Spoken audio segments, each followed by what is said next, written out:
Over the weekend, a Stokastic sim sub ended up winning $200,000 playing PGA DFS. So in this video, we're going to recap his lineups. We'll look at the winning lineup as well as some of the other lineups they ended up playing. And then also, we're going to be running a promotion for this. So if you guys are looking to play PGA DFS and if you want to use the same tools that Kevin Roach used to win his $200,000 over the weekend, there's a link below in the YouTube box. If you sign up using that link or the promo code 200K, you do get 20% off when you sign up with any of the Sims products that we have here at Stokastic.com. But let's look into what Kevin Roach's lineups looked like, and of course, the winning lineup as well, using the post-contest sim tool that we have here over at Stokastic. So here's the contest that he won. It is the 800K Summer Sand Trap. Whatever, name of the contest doesn't really matter all that much, but $200,000 to first place. That's what Kevin ended up winning. As you can see here, Kevin played 10 lineups, which I think is pretty good information for a lot of people because there are people who look at DFS and say, I can't win without 150 lineups. Well, here, Kevin played 10 lineups, and I think the buy-in was $20 or $25, and he turned that $200+ into over $200,000 in total. So yes, you could certainly win with playing less than 150 lineups. And using our tools here, you could see after you build them, you could build all your lineups on our site. You could build lineups in the contest generator. Then you could simulate out all the lineups you build there. And then you could select the top ones with the highest sim ROI. And then you enter those lineups. And then you could review the lineups after everything's played out. And that's what we're doing here with Kevin's lineups.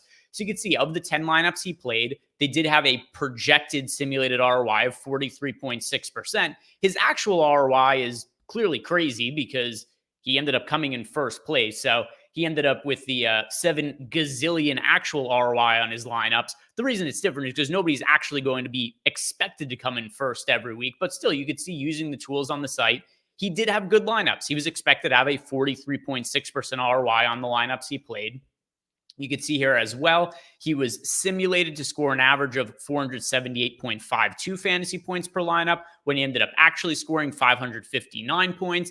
And then his ownership sum, this is the average amount that each golfer was owned in his lineups. Well, all the golfers in each lineup combined together per lineup, 82.6%. That was the average ownership sum.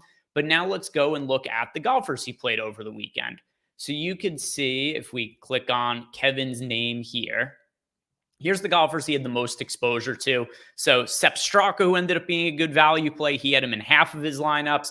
Colin Morikawa, who was good but not great over the weekend, he did have in 40% of his lineups. Also had Victor Hovland in 40%.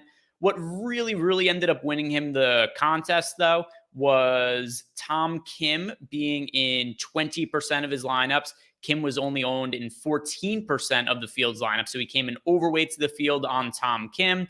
And then you could see here, he actually was underweight on Scotty Scheffler. So Scotty Scheffler, who did end up winning the event and was actually, if I'm not mistaken, in the winning lineup for Kevin this weekend, which we're going to look at the exact winning lineup in a second. He actually did go underweight to Scotty Scheffler, playing him in 10% of his lineups. Scotty Scheffler did end up being the highest scorer and did end up winning. But you don't have to be overweight to every single one of the individual best golfers. But interesting to see some of those individual ones that he had in his lineups. If we go to the lineup ROI, you will see here, if we sort by the actual lineup, here's the lineup that ended up winning.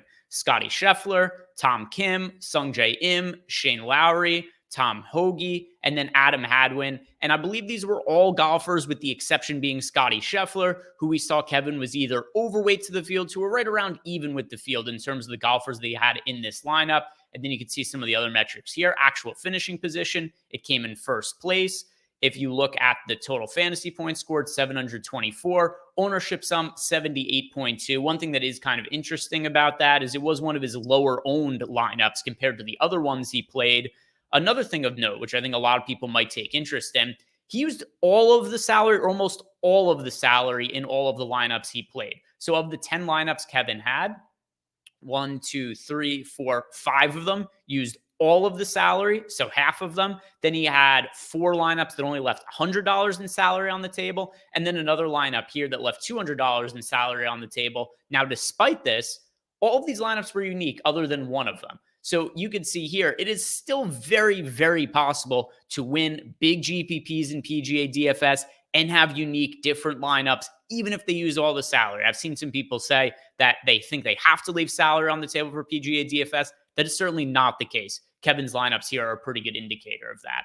If you look at the actual sim ROIs of these lineups, so this is what the lineups were all projected to do coming into the slate, not necessarily what the actual real results were, which it gives you a pretty good indication if you're playing any sort of DFS, whether it's PGA, MLB, NBA. This is always a good tool to use to find out if you're on the right track. So if you are not profitable on a given slate, you still could have played good lineups. If you profit on a slate, you still could have played bad lineups. It's always good to check back with this and make sure, is your process leading to you building good lineups?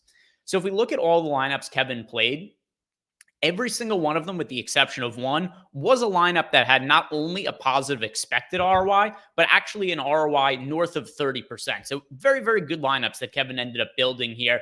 I'm going to be interested to go back and look at all the field's lineups in a second. We'll look at of all the people who played 10 or more lineups. How did Kevin's lineup stack up? Were there other people who were better? Was he the best? And once again, not based on the actual results. He came in first place. So by that metric, yeah, he was better than everybody else. But we'll see what his actual sim ROI was compared to everybody else in the field that played 10 or more lineups.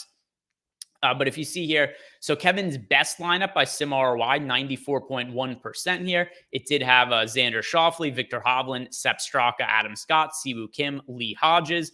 This was not a lineup that ended up cashing, but was one that projected out fairly well. And then his lineup that did end up winning also projected well, 34% expected ROI. If you played DFS every single day and at a 34% ROI, you'd be pretty happy with yourself. Every $1,000 that you put in, you get back 340. Yeah, you'd feel pretty good about that. Let's go and look at the entire field here now. And I am going to put on a filter and say greater than or equal to 10. So this is of every single person in the contest that played 10 or more lineups.